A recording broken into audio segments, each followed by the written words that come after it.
Hello and welcome to another installment of Let's Play Mass Effect 3. Last time we mucked around on Eden Prime and unearthed the last living Prothean, which is kind of a big deal. He's also kind of mean. So, he's in my party now and willing to help out. Okay, so, I guess at this point we have a few options. Not many, but a few. Did I finish exploring this place? Yeah, I think so. I remember reading these. Nirvana, yeah, we read these. Okay. Asgard, I think I already triggered Reapers there, so we won't go there. The Reapers, from what I remember, they clear, or their aggro in each system clears after the completion of a major mission. So I think probably the best thing to do, in my experience, is to go through all of these and search them to the best of my abilities, and then they'll reset after we complete a mission, and then I can search them again for anything that I missed. So let's start with this place, which I guess is Kite's Nest. It is also very loud. Okay, before I search this system, is there anything else? Okay, we've got Untrell and Harsa. Oh wait, I don't have much fuel. Is there a fuel thing in here? There's some fuel out here? There's no fuel here. What am I supposed to do with no fuel?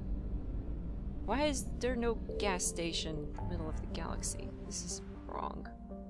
Okay. Why is that one blinking? What is over there? Cerberus lab. Oh, that sounds bad. Okay, let's try Hades Gamba. Does that have a fuel depot? I need some gas. Also, this is loud. I don't see a fuel depot. This is bad. I forget. I forget if the fuel depots are different in this game than they used to be. I don't think so. Let's try the Citadel system. I feel really stupid. It's been a long time since I played this game last, okay?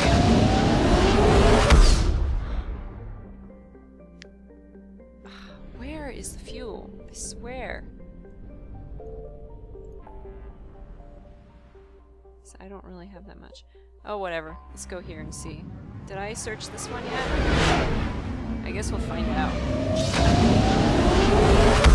If Reapers attack me the moment I'm in there, then...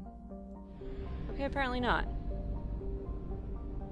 There's a fuel depot. Oh, finally! Why is it only here? Stupid. Alright. Fueling. Then maybe I shouldn't piss off everybody in this system if the fuel depots are so rare. Let's go somewhere else.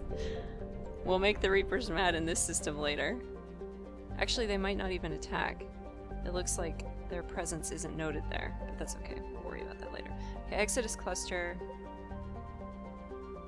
Wait a minute, I forget. Did I actually search in the Eden Prime system? I know I searched in the other one. Let's just double check to be sure. Okay, I did recover 100% assets here. So, we can leave. Okay, let's go to Kite's Nest like I had planned before I discovered I had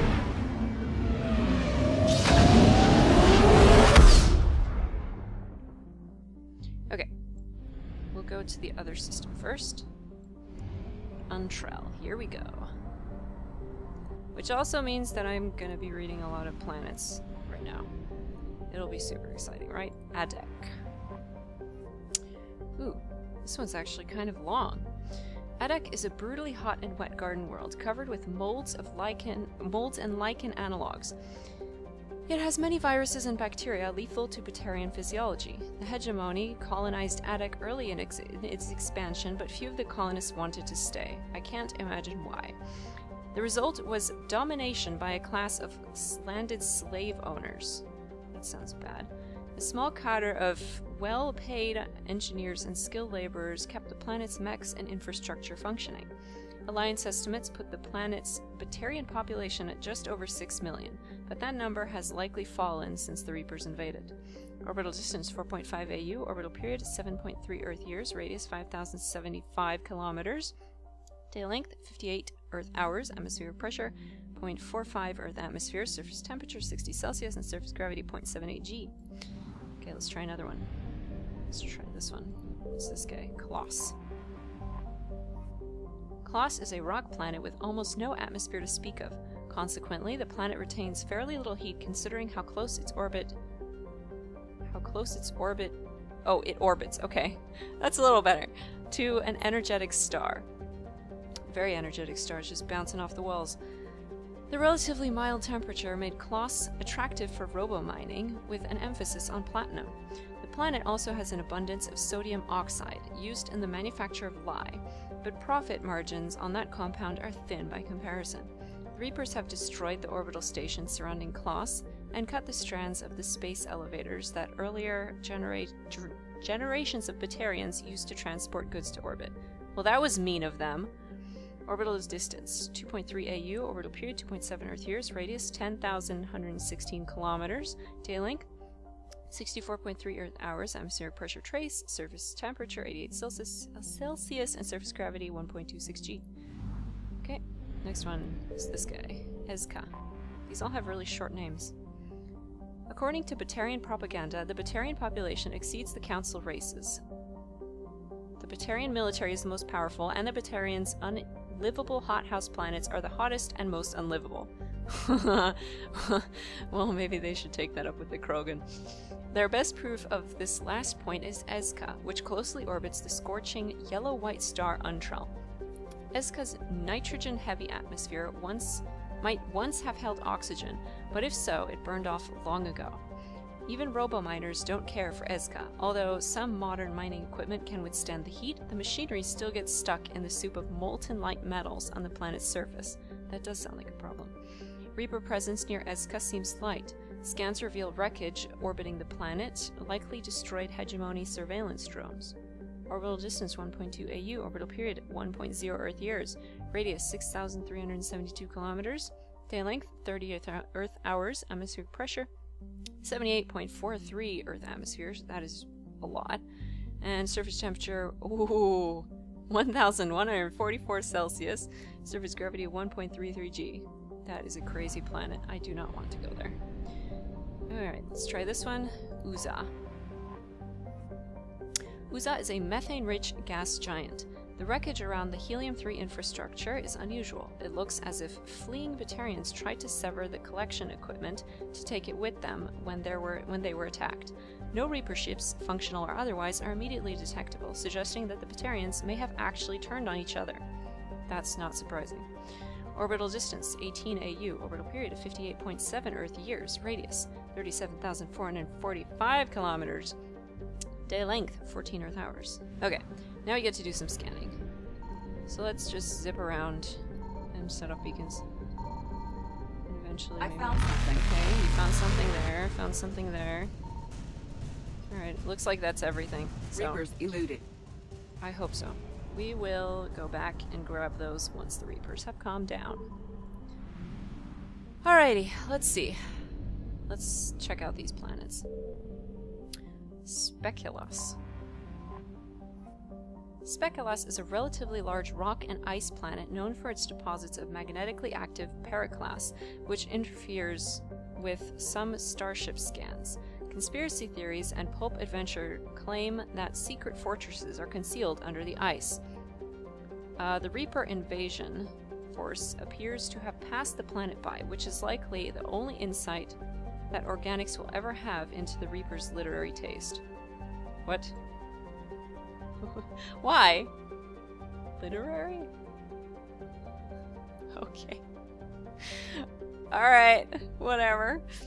Orbital distance, 21 AU, orbital period, 86.5 Earth years, radius, 7,594 kilometers, day length, 49.9 Earth hours, atmospheric pressure trace, surface temperature, negative 194 Celsius, surface gravity, 1.18 G.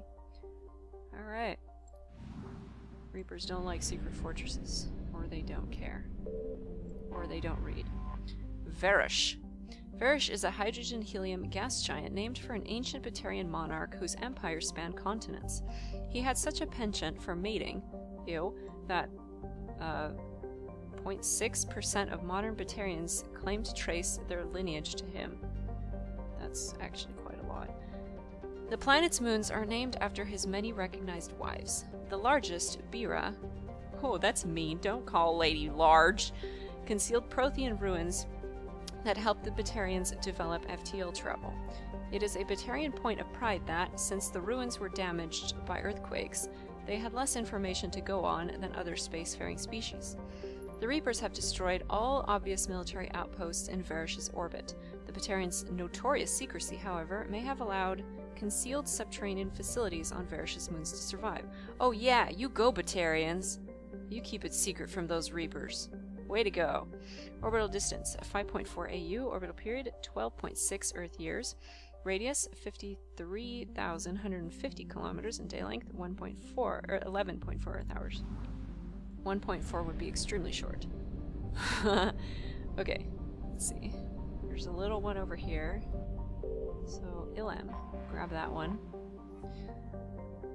A tiny rock and ice planet that is now missing much of its ice, Ilem was part of a grand project by the hegemony dictator known as Grebosht the Mad. His aim was to drop enormous chunks of Ilem's ice on the surfaces of otherwise uninhabitable desert planets in the hopes of creating sustainable lakes and seas. Wiser heads than he pointed out that diverting a comet was more plausible, but Grebosht executed those who disagreed with him. Of course he did, he's a Batarian. Grebosht's career was surprisingly long, given his loose grip on reality, mostly because his projects employed large numbers of Batarians. Scroll, damn you!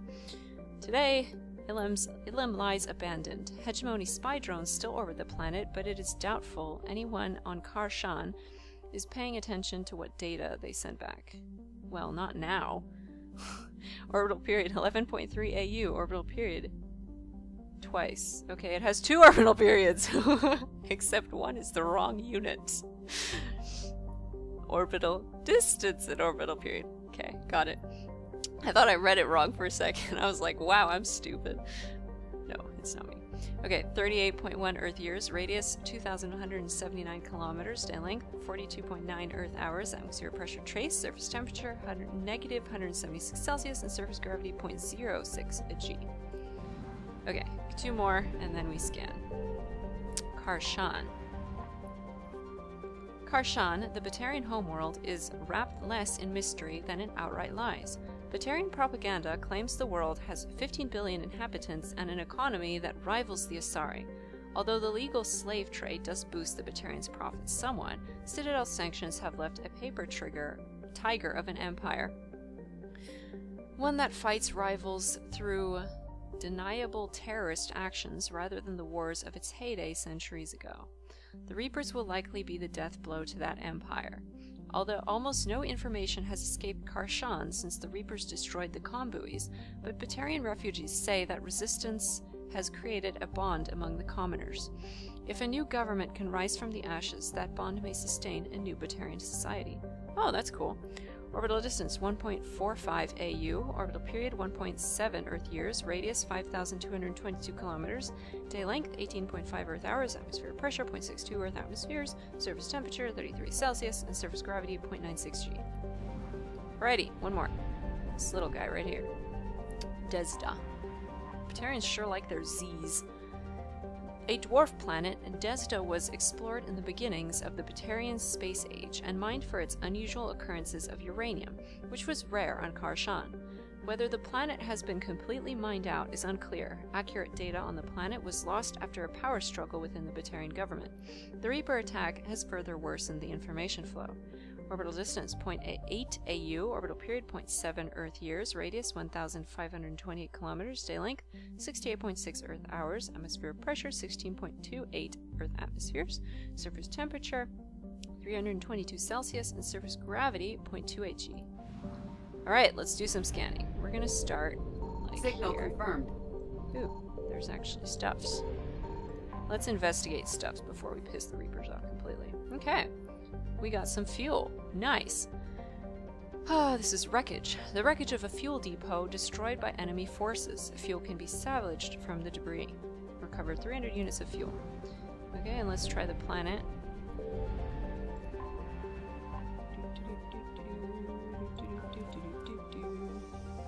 is the thingy? It is right here. Get the thingy. What is the thingy that I got? A weapon upgrade kit. Oh, neat. Alright. Done here. Thank you, Varish. Alrighty. Let's try here. Ooh, another one. Oh, and that's gonna be it. This will be the last thing that we need from this system, so we can leave. Karshan. Oh, wait, I already read this. I'm on top of things. Yes, I am. Oh, this is turning so slow. I have to move my mouse through my entire desk. Okay, we got Citadel Pillars of Strength. Journal updated. Which means we grabbed an artifact that I assume we returned to the Batarians at some point. Oops, shoot. Now they're gonna be mad. No, run, run, run, run, run, run, run, run, run. Plot jump. Faster than light jump successful. Whew, okay, good. Alright, let's try Hades Gamma.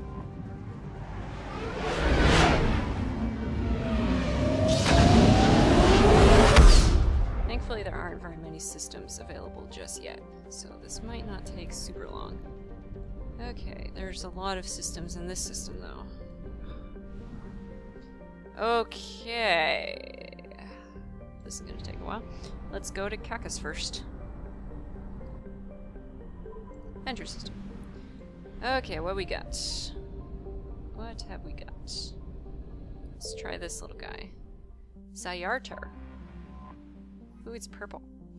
An enigmatic terrestrial planet, Zayartar has a hazy atmosphere of nitrogen and argon. The surface is scorching hot and mainly composed of calcium with deposits of sodium. 3 times in the last century, ships stopping to discharge at Treyarmus, I remember that planet, have reported geometric patterns of light on the dark side of Zayartar. Attempts at closer investigation proved fruitless. The lights disappear when ships approach this inner system. Ships approach the inner system. Sure, whatever. Orbital distance, 0.2, or 0.2. That's really close.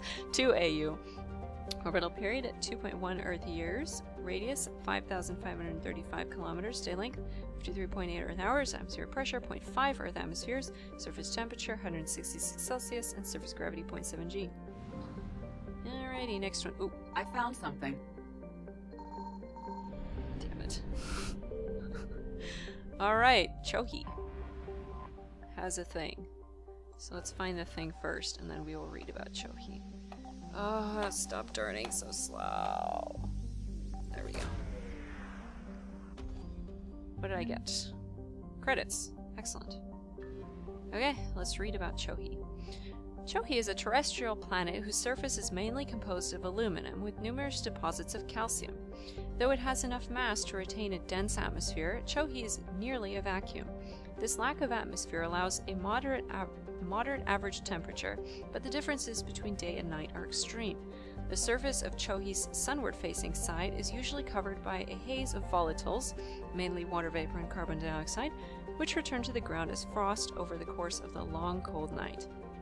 The Sirta Foundation has established a research outpost on Chohi to investigate the native subterranean life of Chohi, which shows incredible resilience to extremes of heat and cold. Well, they'd have to if they're going to live there. Orbital distance 3.7 AU, orbital period 5.4 Earth years, radius 8,000 kilometers, day length 54.5 Earth hours, atmosphere pressure 0 Earth atmospheres, surface temperature 11 Celsius, and surface gravity 1 G. Okay, let's not make the Reapers upset just yet. Treyarmus. Treyarmus is a hydrogen-helium gas giant with a powerful magnetic field, making it a popular discharge site for freighters working the Anansi-Ishtar shipping route. It is popular enough, in fact, that Quarian ships can often be found loitering in orbit, selling their freighter crews cheap refreshments, salvage, and odd craftworks assembled by their children. There are no ships in orbit at present, however. Oh, I wonder why. Orbital distance 51.75 AU, orbital period at 286.7 Earth years, radius 42,211 kilometers, day length 12.8 Earth hours. Alright, I think we've got how many more planets? I read this one, this one, so we just got this guy left. Ferrand Gore. A large but low-density terrestrial world, Ferrand Gore is generally believed to consist mainly of water ice. Occasional upwellings of metals caused by the interacting tidal forces of several large moons suggest the core is small but extremely dense. Ferrand Gore has a thin atmosphere of carbon dioxide and ethane. Its frozen surface is mainly composed of dark carbon-laced water ice.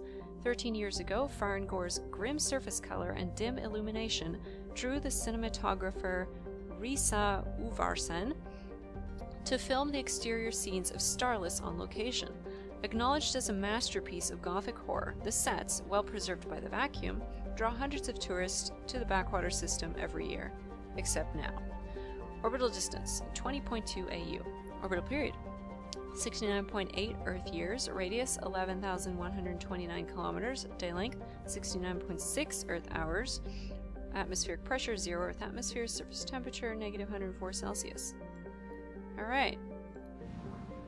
I guess now we... Wait, there's one more. No! Stop!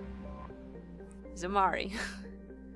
Sumari is a small, airless, cratered terrestrial, a lifeless rock quite similar to Luna. Its frozen surface is mainly composed of silicates, though one hemisphere has several seas of dark basaltic rock. Orbital distance, 13.03 AU. Orbital period, 36.1 Earth years. Radius, 2,236 kilometers. Day length, 42.1 Earth hours. Atmospheric pressure, 0 Earth atmosphere. Surface temperature, -117 Celsius. Surface gravity, 1.9 G. Okay, now we zip around and throw this down a bunch. And hopefully escape the Reapers. Yep, where you got it. Evasion successful. Alright, let's go to Farinata. I think then we might have to turn around and go back to the main system. Get some more fuel. Come on. Go in. Yes. Excellent. Alrighty. This one doesn't have that many planets. That's good. Let's start with this guy. This guy. Nepnew. Ha! That's a cute name. With a rare combination of features, Nepnew is of particular interest to the scientific community. Nepnew is a small terrestrial planet with a thin atmosphere of carbon dioxide and krypton. As with all the worlds in Farinata, its surface is scorching hot. The crust mainly consists of silicates laced with iron. Orbital distance 1.17, sorry, that was totally wrong. 117.7 AU. Orbital period at 302.0 Earth years. Radius 3,742 kilometers. Day length 30.1 Earth hours. Atmospheric pressure 0.23 Earth atmospheres. Surface temperature 848 Celsius and surface gravity 0.27 G. Alright, next one. This little red guy over here. Nope, stop. Too far. Stop it! Joker. Gintama.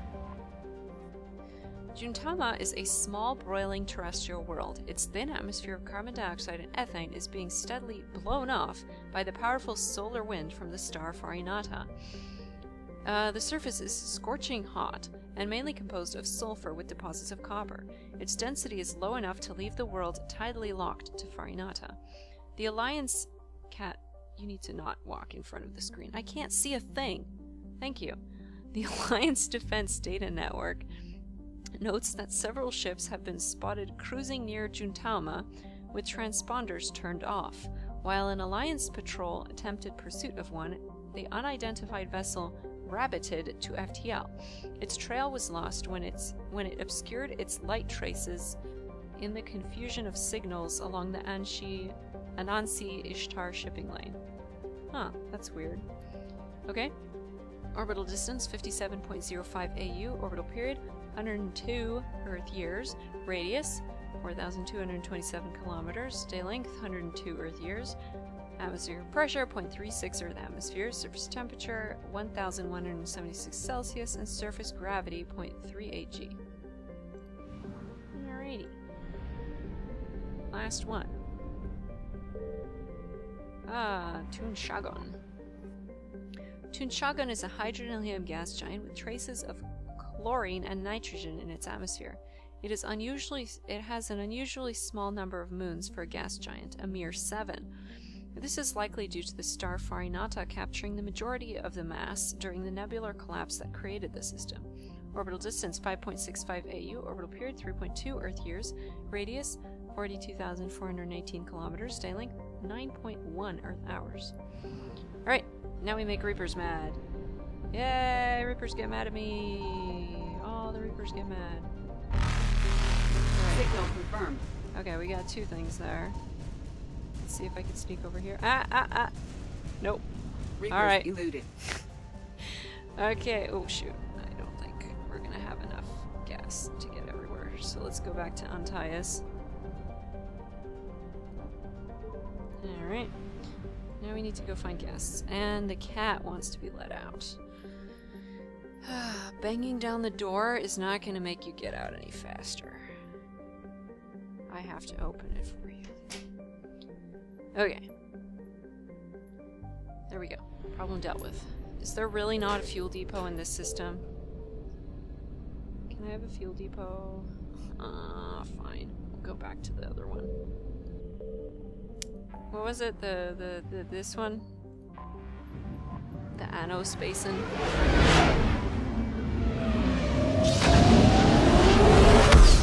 Friggin' Reapers destroying all the fuel depots.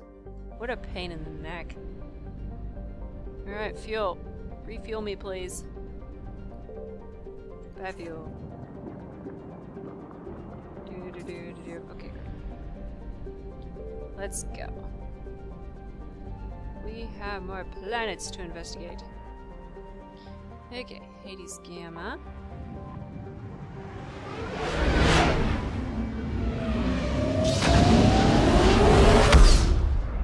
Kaboom. Okay, let's go back out. So now we're going to Plutus. Enter system.